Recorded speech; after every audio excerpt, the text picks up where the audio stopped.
Hello there, and welcome back to War Thunder. Are you sitting at home? Are you bored with your life, but your heart's most desire is to make Britain suffer, and you wanna add insult to injury? Hey, how about this replay sent in by BH5496 in arguably the best, but definitely the first German heavy tank, the Panzerkampfwagen Churchill, battle rating 4.7, German premium. And, well, it is very interesting to look at the gun at first because it's a 57mm 6-pounder OQF Mark V cannon, 85 rounds of ammunition, and the best round that he uses here is the solid Shot Mark 9 APCBC round with no high explosive filler, 847 meters per second mass velocity, and 132 millimeters of penetration. That doesn't at first sound too impressive unless you add the 4-second reload, which then makes up for quite a lot. And also, if you compare it to the Panzerkampfwagen 4Gs, 75mm Kampfwagenkanone 40L43, or for you boring people out there, KWK40L43, because with its Panzergranate 39 APCBC round with a high explosive filler just under 30 grams has a muzzle velocity of 740 meters per second and therefore adds only 5 millimeters more of penetration, 137. And you have to wait at least 5.9 seconds reload. Now there you can see I had to take over the camera manually because well, there is a little bit of a replay bug. And this is also pretty funny. That player's name in the M24 Chaffee, one Explodey Boy, catches a shell into the engine, and then before the Panzer IV-H can actually block, he makes him explode. Wishes can come true in War Thunder. And so, here we go. And now he goes in, abandoned factory, only one cap circle in the north. And this is practically a relatively small map, so the speed of the Churchill doesn't really matter that much. But there is a Churchill Mark III, and he, well, kind of absorbs the shot with no damage. And then he goes into the factory building in just a moment. And so there the carnage really begins.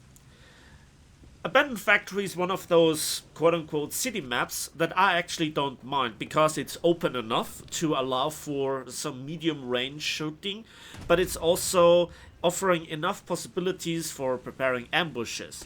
It is one of the better maps in my opinion. On the other hand, to have only one cap circle, especially in the northern part, well, there is a high concentration of targets. So the Churchill 3 shot him earlier with one shot, time to return the favor. And yeah, this is now where German bias wins and makes Britain suffer. That both tanks were actually the same in shooting each other doesn't really matter, those are details. Let's talk about the armor here for a moment of the Churchill, because it is rather flat all around. On the other hand, it is also relatively thick for this battle rating.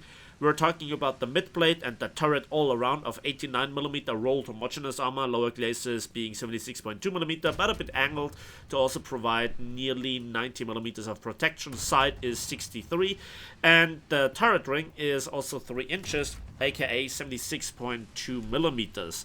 The deck, on the other hand, is surprisingly thin with just under 16mm, whereas the turret offers just under 20mm.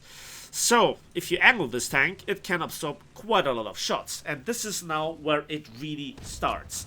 So, the Achilles, I guess, absorbs here a shot, and then there is the M10, and gets one shot.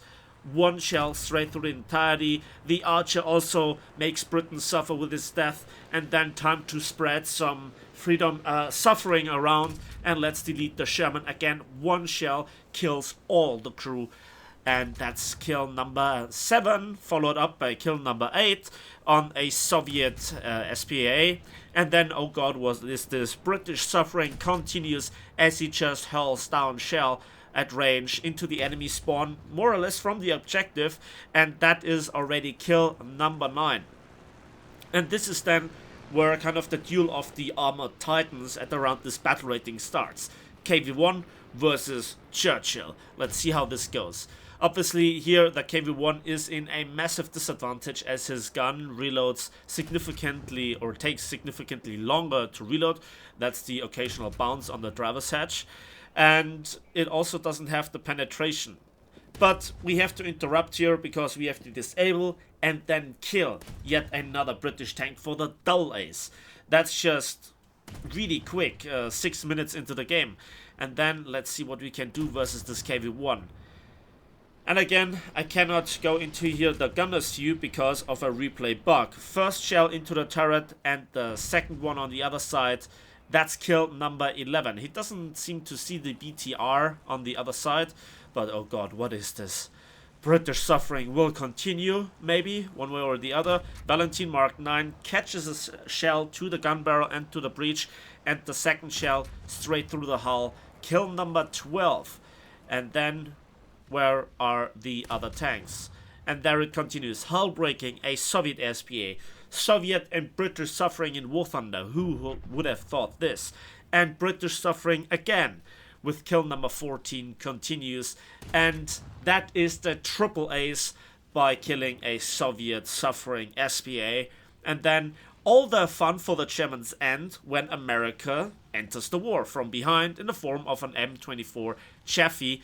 And he actually pens the turret and kills 3 out of the 5 crew members. And also the transmission is disabled. This is not good because of the fuel tank at the back of the tank. He cannot directly shoot at the M24, but he launches a smoke shell. He repairs the transmission and then he tries to escape. He is yet angled, bouncing some shots. He's launching the smoke grenades where he has plenty, but a Yak 29K finds the shot into the side of the tank. That is 15 kills in what, 7-8 minutes? That was pretty fun. And again, he killed a lot of British tank, but with a captured British tank. Yeah, making Britain suffer at the hands of a captured British tank to add insult to injury. I like that. I also like this plane because this is the German battle rating 3.0 event premium heavy fighter, the Bf110C6, with a single 30mm MK101, which has, like the MK103, up to 95mm of penetration with the HVAP belt. Rate of fire isn't that good, and also the amount of ammunition, well, it could be better, but it is sufficient. And yeah, he goes straight into the fight, but as you can see at the timer of on the bottom right corner of the screen, he doesn't have too much time left. And would you believe it? Does he go for the light tank? No. Does he go for the medium tank? No. He goes for the SPA, named One Explodey Boy, which fails to explode in this run, but, well, that was a lot of damage. He swings the plane around. Let's hope for the best.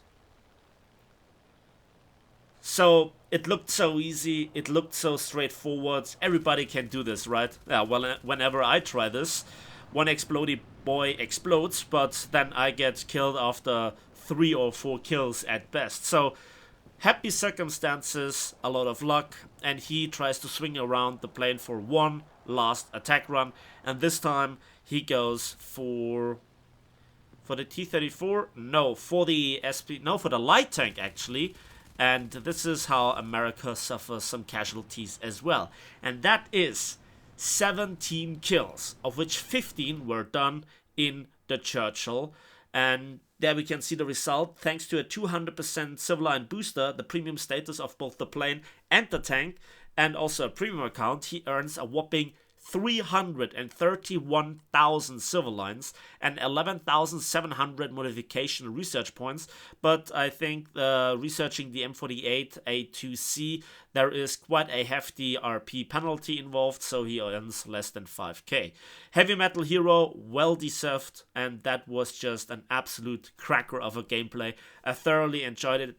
Thank you again for sending in it, BH5496, and yeah, I hope that you didn't take the commentary too serious. Obviously, I was just sticking it a little bit to the British here, but, you know, once in a while, we can have fun too. And that's already it for me today, so thanks for watching, thanks for listening, Please give this video a like if you did, subscribe if you want to see more, and stay at home, and we'll see each other on the waves, in the skies, and on the battlefields of War Thunder.